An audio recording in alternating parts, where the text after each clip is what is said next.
Hello again here. We're going to do this video on the heart in terms of congestive heart failure, heart arrhythmias like atrial fibrillation, PVCs, which is premature ventricular beats and the like. Also mitral valve prolapses or heart murmurs. We'll cover that part of that because a lot of people have these type of problems. So again, keep in mind, going back to your lymphatic system, what it is. So when we look at the heart, what do we have? We have basically a muscle with four chambers. And we have valves between each two chambers, the mitral valve and the tricuspid. And these are just valves or gates that open and close as the blood passes through the heart, each chamber. The first chamber is on to the right atrials and ventricles, onto the lungs to get oxygenated, and then to the left side and out to the body. Now, so every tissue, it's not just the heart, every tissue in your body has three components to it. So I want you to remember these three components: blood, nerve, and lymph. Blood, nerve, and lymph. The blood obviously feeds the cells, the lymph obviously cleans the cells, but the nerve moves the cells. So you see that in every tissue, but even the neurons have blood and lymph associations because everything's a cell. All the heart is a bunch of cells forming four chambers and valves. So that's all it is. But within the heart, you've got blood flow to the cells, you have lymph flow from the cells, and then you've got a nervous system to the cells. And you can have trouble with either one of them. But the blood and the lymph always affects everything, including the nerve.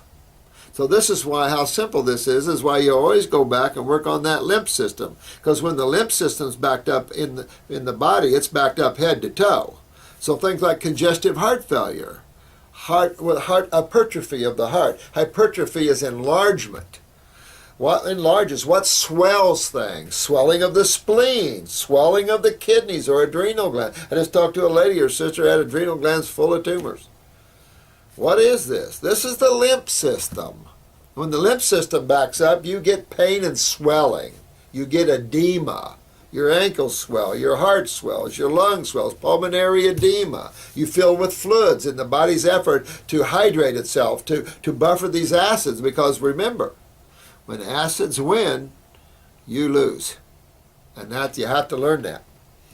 So, obviously, congestive heart failure, hypertrophy of the heart, hypertrophy of anything, enlargement. Hypertrophy means enlargement. Whenever you have pain and swelling, that's the lymph system. Get on that lymph system. Get the kidneys and adrenal glands back on. Clean the bowels. Move those lymphs. And I've got a lot of great lymphatic formulas, but you got to work on the kidneys with it. Don't use the lymphs without the kidneys, because you can hurt the kidneys trying to pull a lot of lymph into kidneys that are not filtering yet. It's like a bunch of people rushing a closed door. So not a lot of fun. That's why detoxification, there's a proper way to do it. And working on the kidneys are very key. And of course the adrenal glands control this. This is why exercise. There's a lot of misunderstanding in exercise, and it doesn't fit with physiology. An example of that. You want to exercise, your adrenal glands has to kick up norepinephrine and epinephrine, which is adrenaline. Now this dilates the vascular system or the blood flow, increases heart rate, it opens up bronchial tracts so you can breathe more oxygen, you can have more blood flowing, therefore more energy to muscles. At the same time though, it suppresses acetylcholine and dopamines to shut down kidney and bowel function. You can't have everything going at once. You have to redirect energy. In one of our videos we shot yesterday, I was talking about energy management. This is why fruits, when you're sick, are so much better than vegetables. Energy management. We can't be sitting there breaking down cellulose when the body needs energy to fix itself. And the same thing with protein. Hard to digest, hard to break down. That's why you use acids to break down proteins. They're too complex. Meat's very constipating. So, understanding that when you're in a relaxed state, your norepinephrine, your epinephrine back down, your acetylcholines, your dopamines go up. This then turns on the kidneys, turns on the bowels, and allows you to eliminate. you'll see this in stressful situations. When I was going back and forth to Lisbon all the time, I didn't poop well because I was so stressed out. I hate flying to begin with, and I used to fly myself, but I don't like other pilots flying. It gives me the creeps. So I get stressed out, and then all the activity and the TV shows and everything, you just kind of get really stressed out with that. And when I'm relaxed, everybody moves well, but it is physiology. It's how the body works, how the adrenal glands redirects energy. So when you're sick or you want to move lymph, relax. Quit trying to think you got to get out there and always work. I think the problem with man, they don't relax. I think a primate relaxes 30 to 40% out of the day. I think it was 40% Busch Gardens that said that gorillas relax. I like that. We should relax more because it's just vital to the health and well-being, because you have activity, but then you have to have time for the elimination of the acids you created in that activity. We have a lot of pro athletes, I think I mentioned to you, that have serious acid problems where they're breaking down. They got a lot of arthritises, a lot of RA, and because they have a lot of activity, of course the high protein diets did break down their kidneys, but then they don't know how to relax either. So then they didn't eliminate these acids and they started chewing them up, particularly their joints. So important to understand that rest and relaxation is as much a part of your spirituality as activity, maybe even more so right now.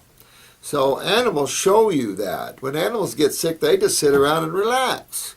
And that's because your adrenal glands has to deal with elimination as opposed to activity here. So again, now think about the nervous system in the heart. We've talked about the two nervous systems, but let's go to the prime nervous system called the ANS, autonomic nervous system. It's the involuntary nervous system, meaning that it's going on without you consciously realizing it. You don't remember to breathe unless I suppress your autonomic nervous system. You've got to think to breathe. And I think I mentioned when I poisoned myself with quinine, I shut down my autonomic. I had to remember to breathe or I'd sit here and just pass out on you, because my autonomic nervous system was suppressed. And you'll see this in yourself. It builds anxieties, shortnesses of breath, hard to get a deep breath, and that's with all these neurotoxins. I was so sensitive I could eat a salad at a restaurant and start getting anxieties because they forgot to take the pesticides and herbicides off of these foods. And those are neurotoxins. And we talked about autism yesterday, and how you can't give neurotoxins to these infants and these young people because they're so compromised neurologically that they go right into some severe neurological problems. So it's important to understand these things that we're talking about, and real simple too. So when your nervous system is suppressed, it can create heart arrhythmias. Now it can be suppressed in the heart itself by heavy lymph stagnation in the heart, can suppress just the nervous system of the heart. But I can tell you that the autonomic nervous system is controlled by the adrenal glands, and that you want to look to your adrenal glands when you start seeing atrial fibrillation or any problem like that. You're going to still be fixing the adrenals, increasing your nerve function. We've got a good brain and nerve formula to increase nerve performance, and you're going to be moving that lymph again, cleaning that heart. But you can't just clean the heart. Your whole body's going to clean head to toe. How beautiful is that? You can't just get one area of your body to clean itself and fix itself. The body will fix itself head to toe. Magic. I mean, I love that. And of course, blood flow. Real important to understand this one.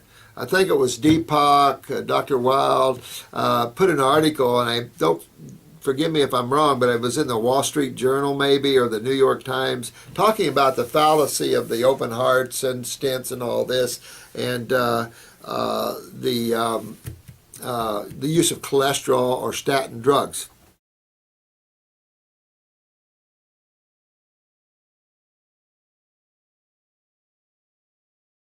Forgive me if I'm wrong, but it was in the Wall Street Journal maybe, or the New York Times, talking about the fallacy of the open hearts and stents and all this, and the use of cholesterol or statin drugs. Now, there are situations where stents have helped save a lot of people, I'll tell you that right now. And it's not just stents in coronary arteries, it's stents in things like the bile duct, things like this, because we've taken our body pretty bad.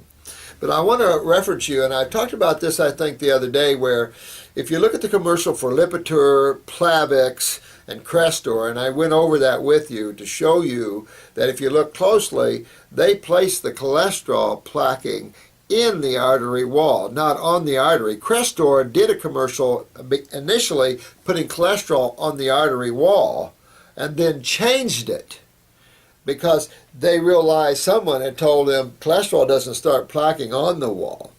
Cholesterol is alkaline. You're not going to have an anionic environment in the blood unless you're high protein. Then that's when you see your blood cells start sticking, is when you vary that pH a little bit with so much protein. Now you're creating this anionic a little bit in the blood, and then all your red blood cells start attaching to each other, following each other like choo-choo trains or clustering. That's what you don't want. That lowers iron and hemoglobin. That lowers because you're losing that carrying capacity of each individual cell. And then the adrenal glands, of course, deals with iron utilization and deals with how the hemoglobin, there's a lot to that. Clean your spleen, too. So sometimes I get carried away here, so you have to forgive me. But the blood... Cholesterol is the body's main antacid. Initially, the adrenal steroids, which are made from LDL, is the body's main antacid. Medical doctors use cortisone, which is cortisol, all the time for inflamed or acid conditions, instead of removing the acids. Of course, remember we talked about if you take cortisol or steroids, you'll lose your adrenal glands. A good veterinarian will never give their animals cortisone shots, because they'll lose their adrenal glands. It's the same thing with hormones. And we discussed this with the bioidentical hormones. And maybe we'll do just one on that, but I touched these on these videos, so I appreciate you enduring these long videos and putting up with this, because I have this information kind of spatty through that. But I'm doing the best in getting that out to you, because I'm still clinically heavily involved with people, and this is to give you general information. And I really appreciate you guys, because you're putting on the robe and you're wearing it. You're starting to take on these programs and you're going down this road, and I really appreciate that. It shows how strong and your character and how spiritual you all are. So it's really great to be involved with you folks. I appreciate that. But cholesterol starts plaquing where there's acids. It's kind of like that commercial where this man and this woman inspector's walking around the dam, and she sees a little leak, and he's chewing some gum or something, and he goes, oh, okay, and he puts the gum, and he sticks the piece of gum in this leak in this big dam, and then they start to walk off, and then you see the gum pop behind them. Well, cholesterol is like that gum. It's like we have to stop acids in the body, or the acids break you down. So adrenal steroids are antacid. Cholesterol is the body's main antacid, and of course calcium. We talked about the importance of calcium. The body sucks calcium out of you to fight acids. It's this game. So then what you see is cholesterol plaquing in the wall, swelling the wall, or you see calcifications, the body pulling calcium out of structure, and then you see the crystallization or calcifications, call it stenosis, whatever you wish. But then you can get hardening of the arteries, you can get swelling of the arteries, and of course pulling out calcium can cause vascular integrity weakness, and you can have vascular collapses. Or vascular spasms. You can have strokes and heart attacks from vascular spasms, vascular collapses, vascular occlusions, which means blockages. All of these things are very curable. What do you have to do? What's causing them? Acids. Well, where do the acids come from? The cells themselves. And what system deals with acids? Your lymphatic system. And understanding that lymphatic system, you'll find we're going to always go back to there. Even in blood disorders, we're going to go back to there. You can take herbs to clean up the blood, okay, but go back to your lymphatic system always, kidney and adrenals, and clean out those lymph nodes and things.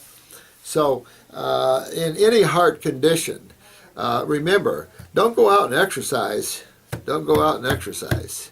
Not good. I remember a young man in one of these local hospitals, and he was 43 years old. He came in about 2 o'clock with a heart attack. I came in the morning in cardiopulmonary, and I was doing some time there just for the fun of it.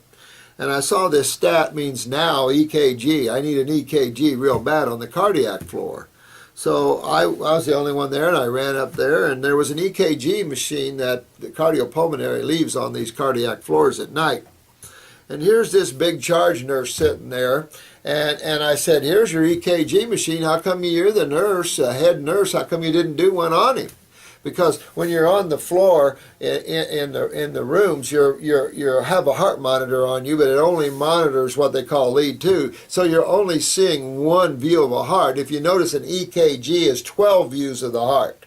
So you're looking at the heart, all the different walls of the heart, because you can have an infarction or a heart attack on one side of the heart and not see it if you're looking at the other side of the heart.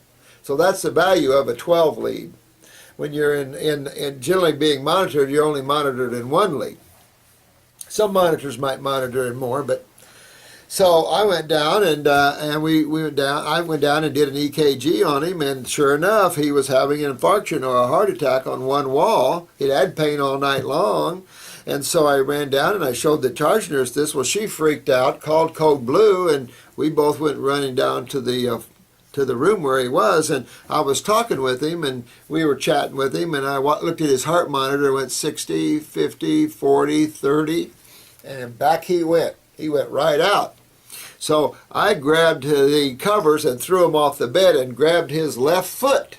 And right there in the ball of that foot, more over to the edge here, is the heart reflex. And I started rubbing that. By the time the ER doc got there in the crash cart, I had him up talking to us. And there was a couple of cardiologists that had ran in the room and a PA, and they said, "What the hell are you doing?" And I said, "Watch this." And I got him back up and talking with us without cracking his sternum, without any meds, without any epinephrine. I got him up talking to us, and I've done that 3 times. I did it once in a restaurant, and I did it 2 times in a hospital. And that, of course, this is the nervous system to the heart that ends in your feet, and you can do it in the left hand too. This is left foot, left hand right here. And you can actually stimulate the heart to start pumping again by this stimulation. And sure enough, and if you have heart pains, you want to start working on your heart reflexes. It'll help you. Here's one right in this sternum area as well, right under this chest area here, the left breast, and you'll see this right on the left side of the sternum there. And you start rubbing these areas, and you'll start turning that heart back on.